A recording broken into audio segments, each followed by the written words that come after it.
બાળકો સાંભળ્યા સુદામાને સવાર પડ્યું અને સુદામા રડે છે ને ત્યારે કૃષ્ણ પૂછે કેમ સુદામા શા માટે રડે અને ત્યારે સુદામા જૂઠું બોલ્યા છે તો મને મારું ઘર યાદ આવ્યું તો કે નહીં ઘર ન યાદ આવ્યું કંઈક કામ કારણ બીજું હોય તો કે નહીં કોઈ કારણ નહીં તો કે કેમ રડો છો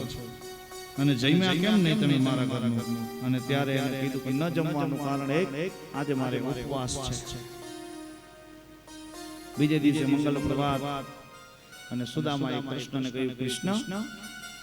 હવે મને વિદાય આપો અને વિદાય આપે છે હાલતા થાય છે હવે જોજો સાહેબ સુદામા નિશાકા નાખે છે એ કૃષ્ણ આટલા દિવસથી તારા આંગણે હું રોકાણો દ્વારિકાની અંદર તે હાચે ખોટે પૂછ્યું નહીં કે મારા ભત્રીજા અને મારા ભાભી શું કરે છે હાલ તો સુદામાએ કીધું હું જાઉં છું તો કે ભલે આવજો આમ કરીને બે હાથ જોડીને કીધું કે આવજો સુદામાને એમ દુઃખ થયું કે કૃષ્ણ આટલો વૈભવ ધન સંપત્તિ કૃષ્ણ તું તો બહુ લોભી છે તે મને કાઈ હાથે ખોટે ન આપ્યું મારી પત્ની એમ કીધું કે તમે ન્યા જાવ તો વગર માંગે આપજો શું વગર માંગે એને પૂછ્યું નથી સાચે ખોટે સુદામા હાલતા થયા કૃષ્ણના માણસોએ કહ્યું કે પ્રભુ જો આપ આજ્ઞા કરો તો એ બ્રાહ્મણને અમે પોરબંદર સુધી પહોંચાડી દઈ તો કે નહીં કેમ તો કે આ પવિત્ર બ્રાહ્મણના પગલા આપણી ભૂમિ ઉપર પડે ને એટલે આ ભૂમિને દેવ તત્વ લાગી જાય એટલે દેવભૂમિ દ્વારિકા કહેવાય છે દ્વારિકાથી પોરબંદરનો વિસ્તાર છે એને દેવભૂમિ દ્વારિકા બોલાવે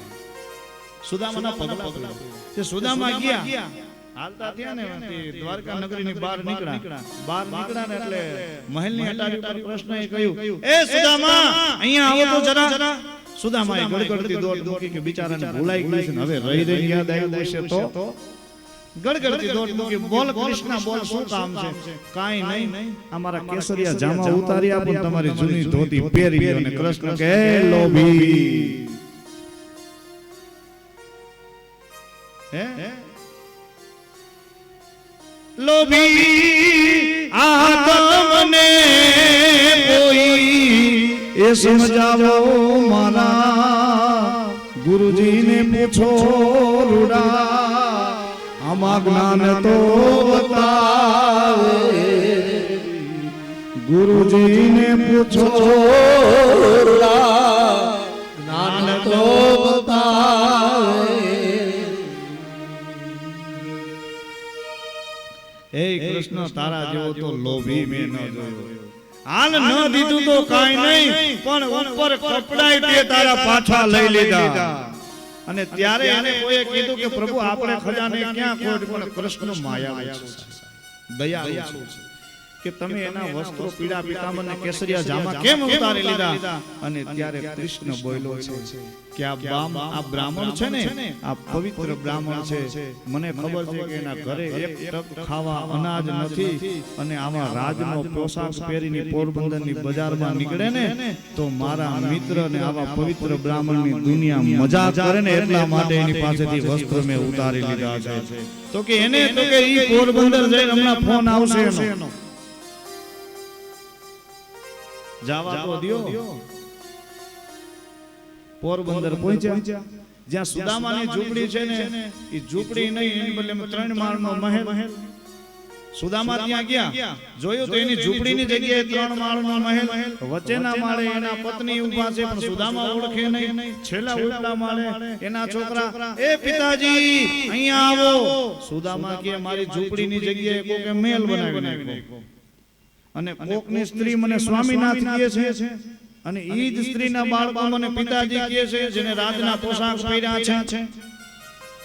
સુદામા નેજવા માંડીને જોવે પણ સુશીલા દેવીને ખબર પડી ગઈ જો હવે એને સ્વામીનાથ ત્રીજી વાર કહીશ ને તો એ મને શ્રાપ દઈ દે તો આ ભરવા જ અમાર બેન વિખૂટું પડવાનો વારો આવશે સુશીલા દેવીએ ગડગડતી દોટ મૂકીને કીધું કે સ્વામીનાથ હાલો તમે બાળકોએ રાજના પોશાકને રત્ન જડિત માળાઓ પહેરી બાળકોને કીધું કે આ બધું ક્યાંથી અને સાહેબ ત્યારે કીધું કે કાના કાકાના માણસો આવ્યા ને એમ કીધું કે હજી ઘટે ને તો તારા પિતાજી દ્વારકા મોકલજે હે હજી જો તમને કાંઈ ઘટતું હોય તો દ્વારકા પાછા સુદામાને મોકલજો સાહેબ વગર માંગે આપી દે ને ઈ મારો કૃષ્ણ છે मांगने से तो सहा सभी मिलता है बिना मांगे जो कुछ मिल जाए और प्राप्त हो जाए वो मेरे कृष्ण की माया है बिना मांगे मिल जाए कृष्ण की माया कृष्ण तत्व जेवुं छे कृष्ण तत्व जो हमें जानना है तो बहुत गहराई में जाना पड़ेगा बहुत कृष्ण बहुत गूढ़ है गूढ़ कथा है कृष्ण की सहजता से हम लोग जो कृष्ण कृष्ण बोल रहे हैं बोलने से कृष्ण नहीं कृष्ण को भीतर से महसूस करना पड़ता है फिर समझ में आए कि कृष्ण क्या है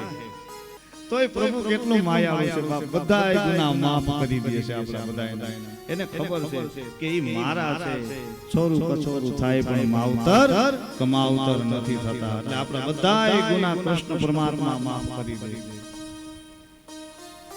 સુદામાને કીધું કે વાત સાચી છે તમે મારા પત્ની છો એ બરોબર છે પણ આપણે કમાયેલા પૈસાનું ધન નથી સાંભળજો મારા પરસેવાના ટીપાથી બનાવેલો આ મહેલ નથી મારો સ્વપ્નનો મહેલ હોય તો એ સુદામાની ઝૂંપડી છે અને વિચાર કરજો જ્યાં જ્યાં અખિલ બ્રહ્માંડનો નાથ આવ્યો છે ની ઝૂંપડીએ જ આવ્યો જલારામની ઝૂંપડી સબરીની ઝૂંપડી વિદુરજીની ઝૂંપડી પરબની ઝૂંપડી આ બધી ઝૂંપડી આવ્યો છે એ ઝૂંપડી જે કોક દી જાજો એના તમે મહેમાન हे ઝૂંપડીએ કોક દી જાજો હે નાથ મે મહેમાન થાજો સબરીની ઝૂંપડી આવ્યો અને ત્યારે અખિલ બ્રહ્માંડનો નાથ એનો ભાવનો ભૂખ્યો છે ભગવાન રાઘવે સબરીના બેર ખાયા બોર ખાધા અને ત્યારે ભગવાન રાઘવે કવિ કાગેયનું વર્ણન કર્યું છે એ મીઠા લાગ્યા બોર એ સબરી તારા મીઠા લાગ્યા બોર સબરી તારા મીઠા લાગ્યા બોર મીઠા લાગ્યા બોર મીઠા લાગ્યા બોર એ સબરી તારા મીઠા લાગ્યા બોર સબરી તારા મીઠા લાગ્યા બોર વિદુરજીની ઝૂંપડીએ પહોંચ્યા ત્યાં તો સુલભા દેવીજી મળ્યા વિદુરજી ભગવાન જ્યાં જ્યાં ગયા છે ઝૂંપડીએ પહોંચ્યા ત્યાં તો સુલભા દેવી મળ્યા એ રંભા ફળજને એ હાથ લીધા બાજી રંભા ફળજને એ હાથ લીધા એને ખવડાવી ભગવાનને શાલ સબરી તારા મીઠા લાગ્યા બોર સુલભા દેવી એટલા ભાવ વિભોર થઈ ગયા કેળાનો ગર્ભ નાખીને ભગવાનને કેળાની શાલું ખવડાવી છે તો એને મીઠું લાગ્યું છે કર્માબાઈના ઝૂંપડીએ પધાર્યા ત્યાં તો ખાધો ખીચડો જરૂરજી કર્માબાઈને ઝૂંપડીએ પહોંચ્યા ત્યાં તો ખાધો એ ખીચડો એ વિદુરજી એ ભાજી ખાધી વિદુરજીની એ ભાજી ખાધી એને અમીના ઓડકાર લીધા સબરી તારા મીઠા લાગ્યા જલારામની ઝૂંપડીએ પહોંચ્યા તેને આરોગી ખીચડી જરૂર રે. જલારામની હા ઝૂંપડીએ પહોંચ્યા ત્યાં તો આરોગી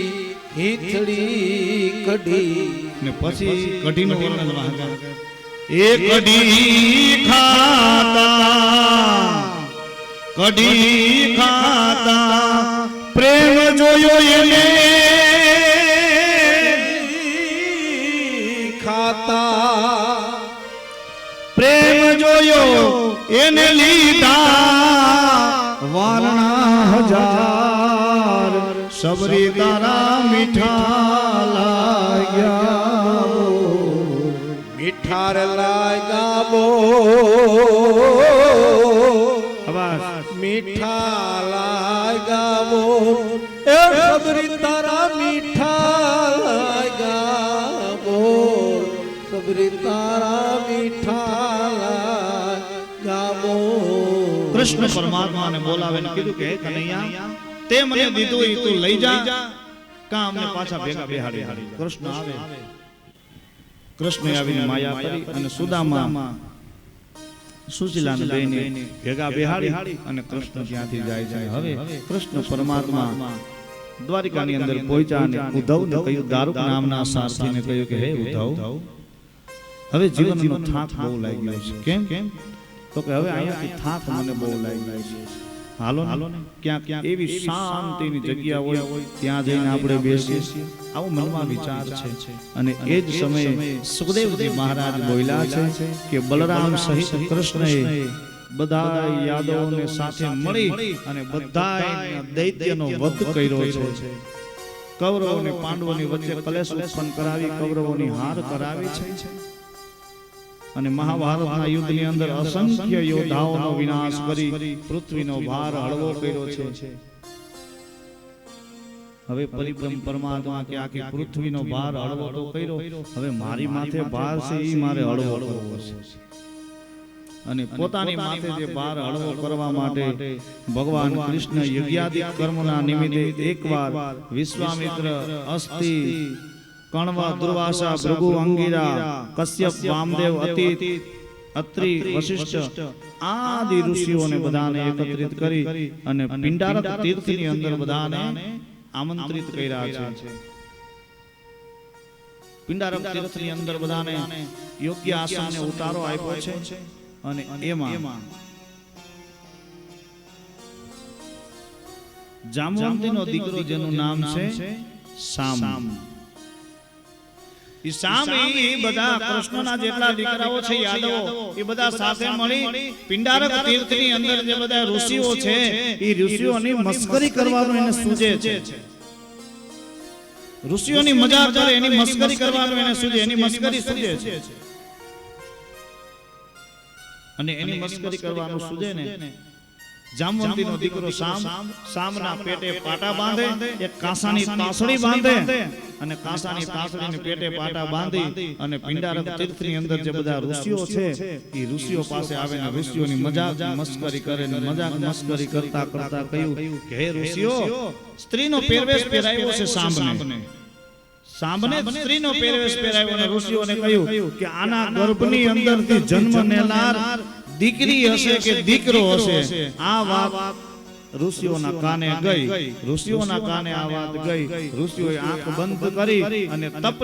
તપોબળ દ્વારા તપના પ્રબળથી આંખ બંધ કરીને જોયું કે કૃષ્ણ પરમાત્માનો વંશવેલો, યાદવનો વંશવેલો આજે ઋષિઓને એના આંગણે બોલાવી અને આજ યાદવોએ આજે ઋષિઓનું અપમાન કર્યું. અને ત્યારે ઋષિઓ બોલ્યા, દુર્વાસા ઋષિ જે એકદમ ક્રોધનો અવતાર, અંગિરા ઋષિ, કણવ ઋષિ, વામદેવ ઋષિ બોલ્યા છે કે હે યાદવ, હે જામવંતીના દીકરા સામ, તમે અમને પૂછ્યું કે આના ગર્ભની અંદર દીકરો છે કે દીકરી, તો સાંભળો કે તમે આ ઋષિઓને તમારા આંગણે બોલાવી અપમાનિત કર્યા છે. આનો દંડ તમને મળશે કે આના ગર્ભની અંદરથી નહીં દીકરો નહીં દીકરી પણ આના ગર્ભની અંદરથી એક મુસળ એવું પેદા થાય, તમારા યાદવ નિકંદન કાઢી નાખશે. ઋષિઓનો શ્રાપ લાગ્યો સાહેબ.